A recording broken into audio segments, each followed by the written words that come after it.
समधि के दीदी हाई छाटल छिनार होई यार संगे फसल बाड़ी छोड़ी के भतार होई यार संगे फसल बाड़ी। इंग्लिश में बोला तारी मीठी मीठी बोली आँखिया से मारेली धक्का धक्का गोली। लागता कि लागले में होई है लड़कोर होई यार संगे फसल बाड़ी।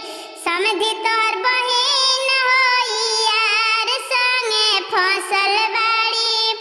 समधि के फुआ होई छटल छिनार होई यार संगे घूमतारी गोरखपुर बाजार